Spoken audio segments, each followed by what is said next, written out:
Welcome to the ArmaniTalks YouTube channel. I'm your host, ArmaniTalks. In this channel, I'm covering communication skills for you to level up your way with words and become much more articulate.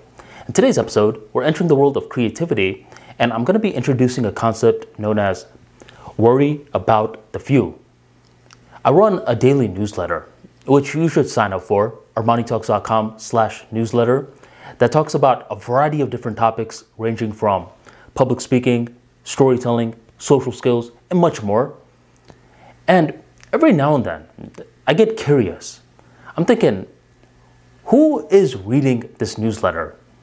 Because all I see at the first glance are a bunch of numbers.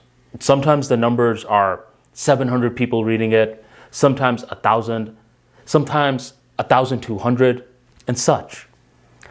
But the unique thing with my newsletter place that I hosted on is that it gives you great metrics.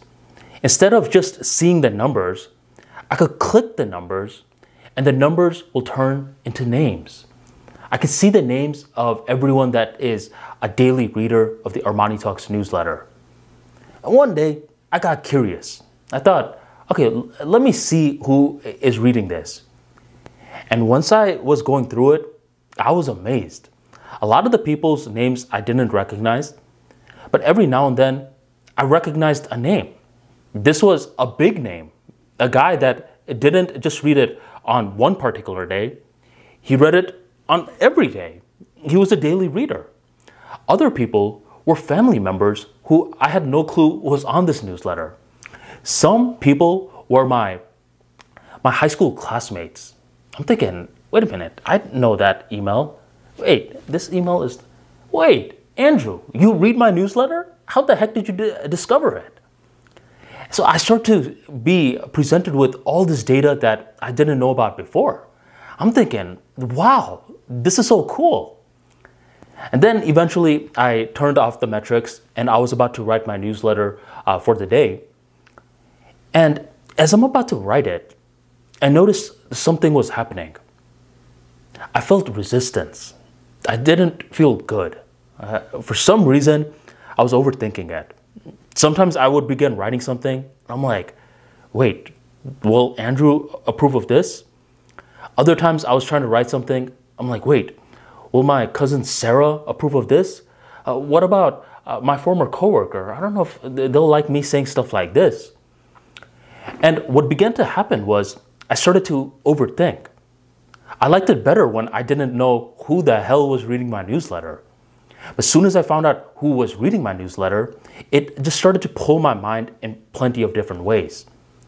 Ever since that day, I stopped looking at who is checking out this newsletter. I don't care. I only worry about the few. More specifically, I worry only about the one.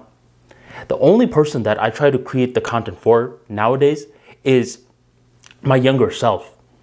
This may seem impractical in nature, but it's not. It's highly practical because this is the mindset that I've used in order to generate over 1,200 newsletters. So I would say the creative insight for me is to remember the battle cry, worry about the few. Whenever you're too tempted to see who is reading your newsletter, that's when your mind starts to get pulled in a lot of different ways. It does not add to creative inspiration. Instead, it takes away from it. So just apply this technique if you feel a writer's block. If you're someone that is fueled by seeing who watches or consumes your content, then keep doing what you're doing. But if you're every now and then feeling that resistance like I did that day, where your mind is being pulled in all these different ways, take a pause, turn off all the metrics, and only worry about the few.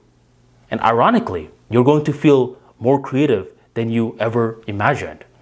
Thank you very much for joining the ArmaniTalks YouTube channel, and I'll catch you next time.